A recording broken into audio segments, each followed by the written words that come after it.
News First continues to report on an attempt to defraud public funds through the development of a national payment platform. More details pertaining to this attempt that violates even the law of the country are coming to light.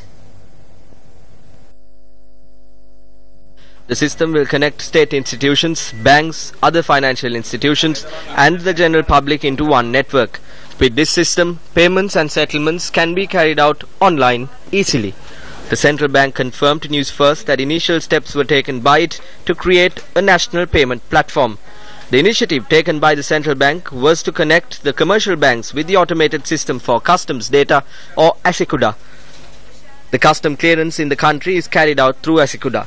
However, only 2 state banks can do online transactions with this system. The central bank, through its direct intervention, has created a system through Lanka Clear that would link the commercial banks with this system.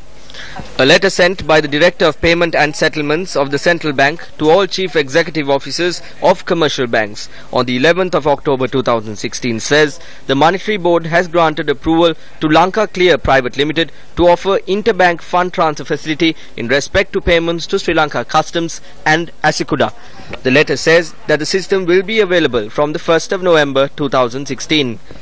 While Lanka Clear was taking initial steps with the approval of the Monetary Board of the Central Bank of Sri Lanka to create a national payment platform, these attempts have been disrupted.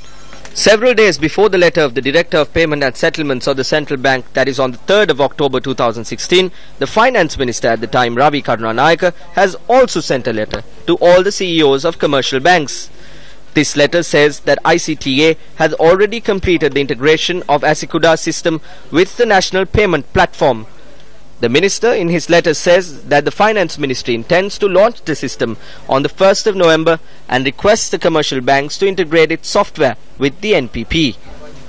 The letter provides the telephone number of the CEO of ICTA, Muhundan Kanage, asking that he be contacted if there is a need for clarifications.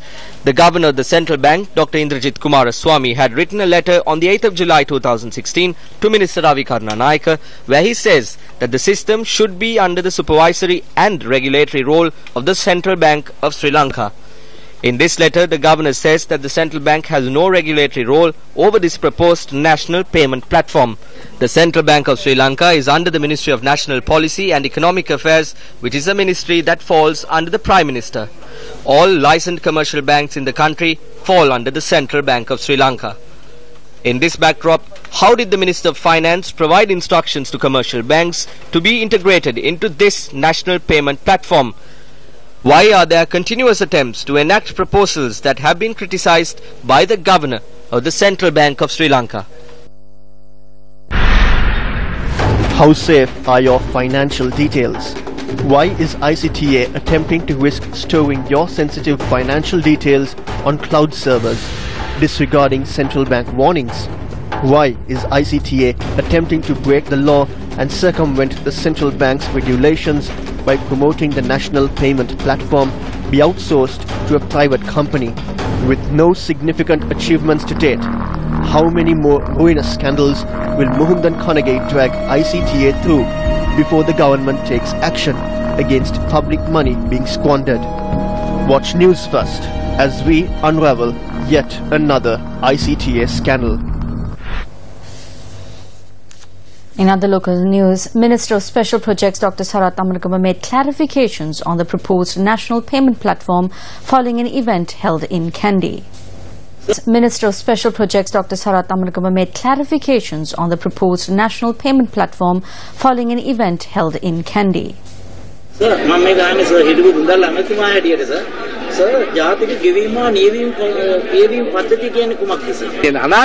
We are moving towards a cashless future dominated by the use of cards. We hope to create a board to monitor and regulate such transactions. They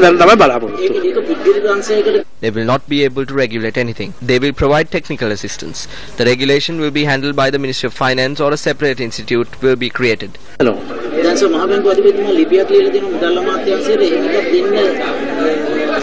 A final decision on who will be the regulator has not been reached. The central bank says that they have a responsibility regarding the flow of money. The final decision will be made when it comes to Parliament. However, we will be moving towards a cashless society and we should be prepared for it. Because it needs to be decided through a parliamentary act. Till then, we cannot do anything. We will take the governor's statements and statements from others and form a cabinet paper. Then it will be presented in Parliament and everything can be taken into consideration.